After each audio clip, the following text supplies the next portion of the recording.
Pasemos ahora a mencionar cuáles son los principios que rigen a la doctrina social. Estos principios van a ser importantes porque justamente los vamos a ver reflejados en diversos temas. Por ejemplo, en los temas de los modelos económicos, en los temas de política, de sociedad, especialmente por ejemplo en cuanto a la familia, y sobre todo un tema muy importante va a ser el de la persona. Todos estos temas sociales, hoy en día inclusive podríamos mencionar que dentro de la doctrina hay encíclicas, documentos que hablan, por ejemplo, de lo que sería inclusive la ecología. Entonces estas temáticas sociales, inclusive las más actuales, se han ido tratando y todas se rigen justamente por estos principios.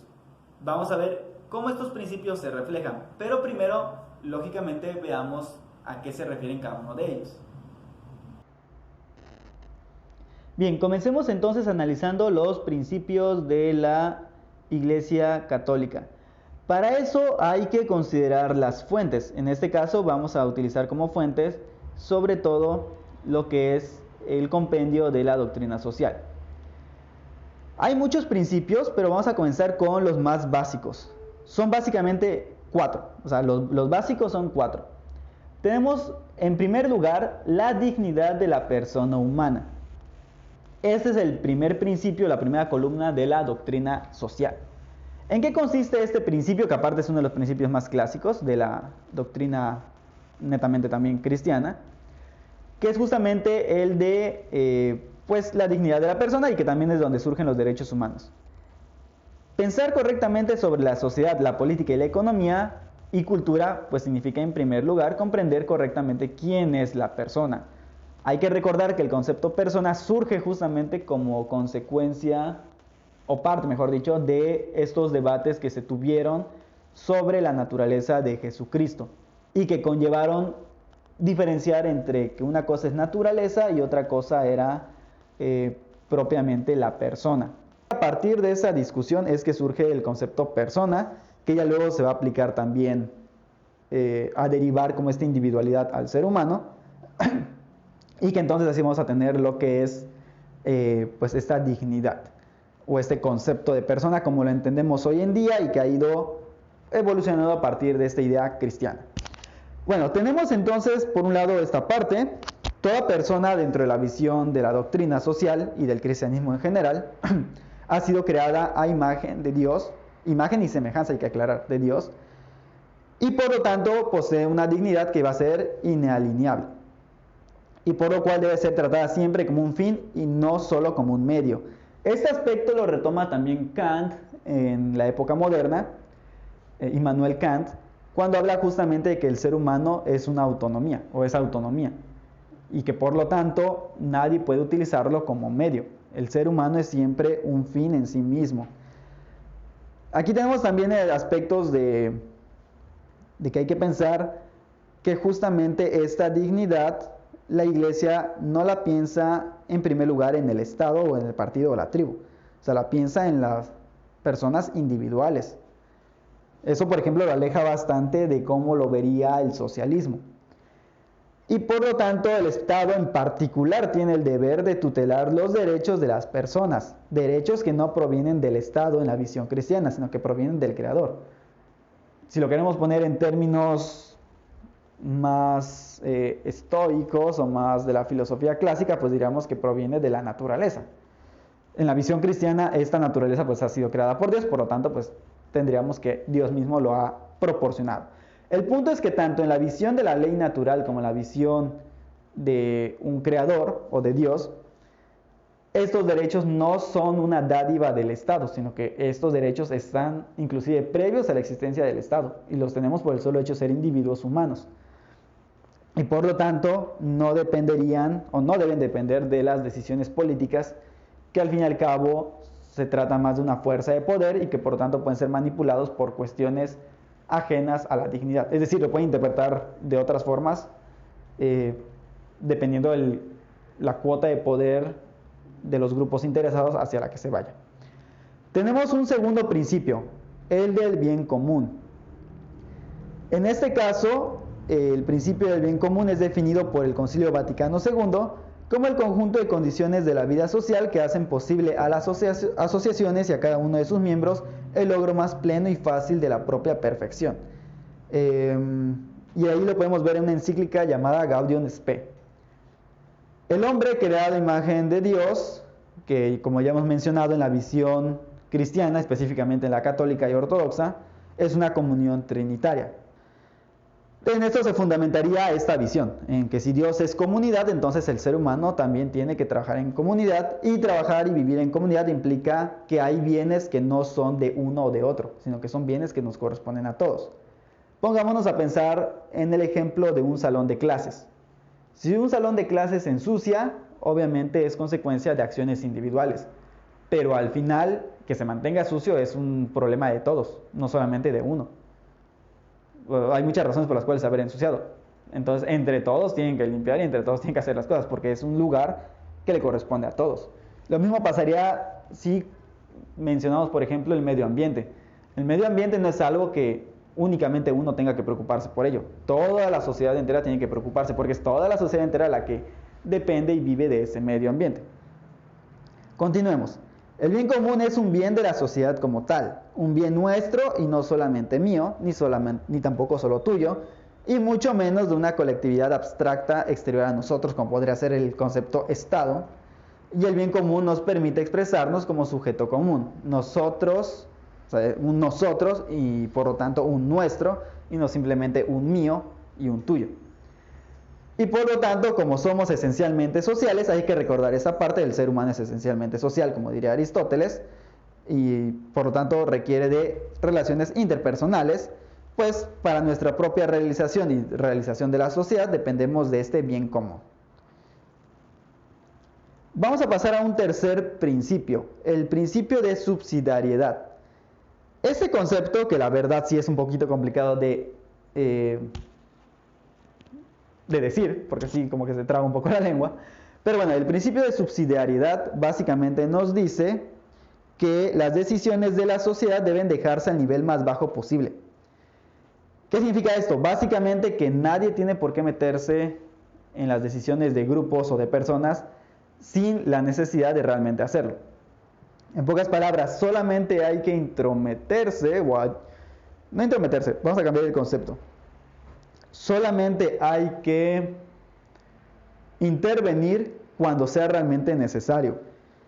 En principio, como cada persona es autónoma, y lo mismo puede pasar con las sociedades, entonces no conviene que uno ande interviniendo en aquello que la persona o la sociedad o el grupo puede hacer por sí mismo. En términos de psicología comunitaria podríamos llamarle el famoso empoderamiento. Es la misma comunidad la que puede ir saliendo adelante. Y cuando no pueda, entonces es cuando hay que intervenir, ya sea el Estado. Es decir, mientras el otro pueda y deba hacer algo que pueda hacer por sí mismo, déjalo hacer lo que le corresponde. O sea, no trates de tú hacer lo que hace el otro. Solo cuando de plano se vea superado es cuando hay que intervenir. Y intervienes porque justamente requiere la fuerza de alguien más. Al final, en un país, ese alguien más va a ser el Estado. O sea, cuando de plano, digamos, la economía está yendo así de muy mal y sea necesario intervenir, entonces solo en ese momento tiene que intervenir. Esto se aleja bastante del comunismo. Es como un ejemplo, ahorita les estoy aplicando un ejemplo, lo vamos a ver más adelante cuando veamos economía.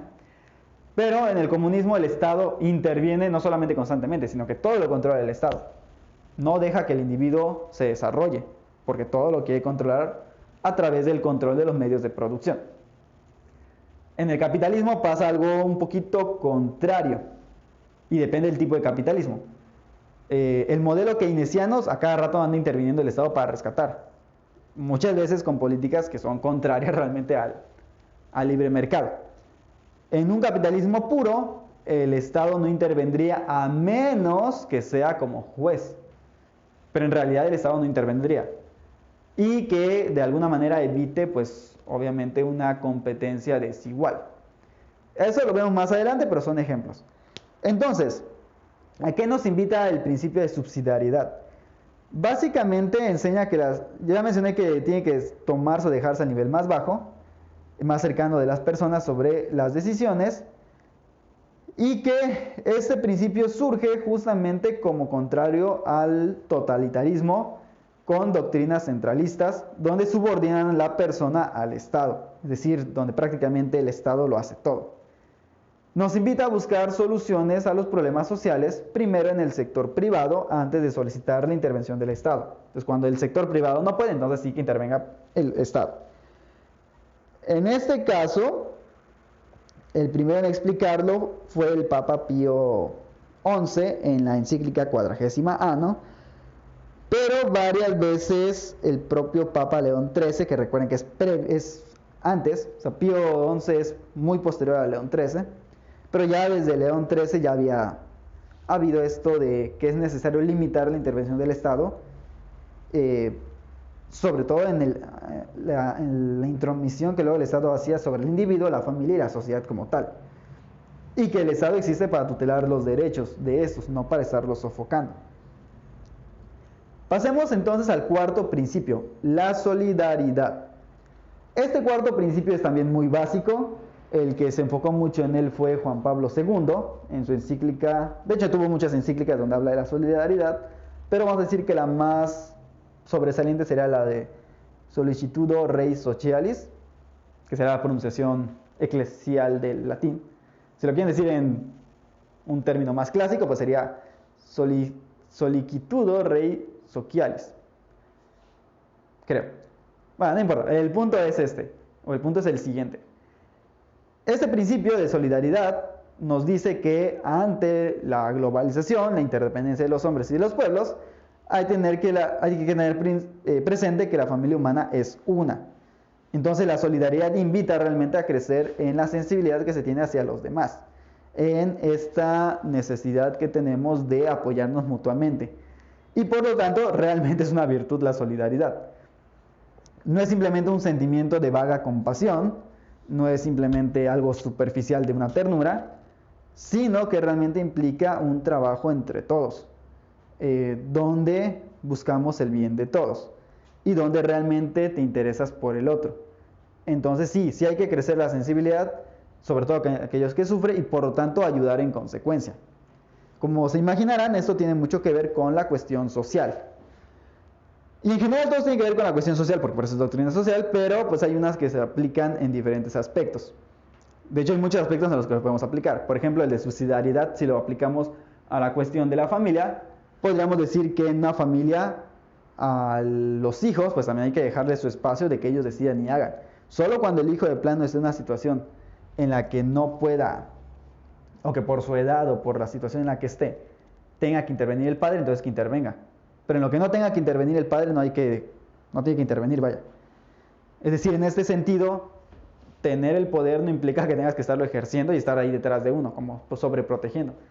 Si lo ponemos en la cuestión de la familia, el de subsidiariedad, sería esto de no sobreproteger, vaya. Una cosa es que seas el papá y que tengas que protegerlo, y otra muy diferente que tengas que sobreprotegerlo y hacer todo por él. ¿Me explico? Esa sería la enorme diferencia entre intervencionismo y subsidiariedad. La subsidiariedad interviene cuando debe, cuando es necesario. Y cuando no es necesario, hay que dejar que la persona crezca en libertad. Lo mismo pasa con la solidaridad. Tampoco implica simplemente, oh, qué pobre, qué pasó. O sea, no es filantropía. La solidaridad es más que la filantropía. Es realmente un trabajo y una preocupación honesta y real por el otro. Bueno, estos son los 4 principios generales. Son los más elementales para entender lo que es la doctrina social. Ya hemos visto algunas de las aplicaciones de estos principios, o ya hemos visto en general en qué consisten. A modo de conclusión de este video, vamos a considerar que estos principios, justamente como se aplican a muchos temas, pues va a depender de qué temas estamos viendo. El más general de ellos, que es el principio de la dignidad humana, es la base. También hay un principio más, que sería el principio del amor.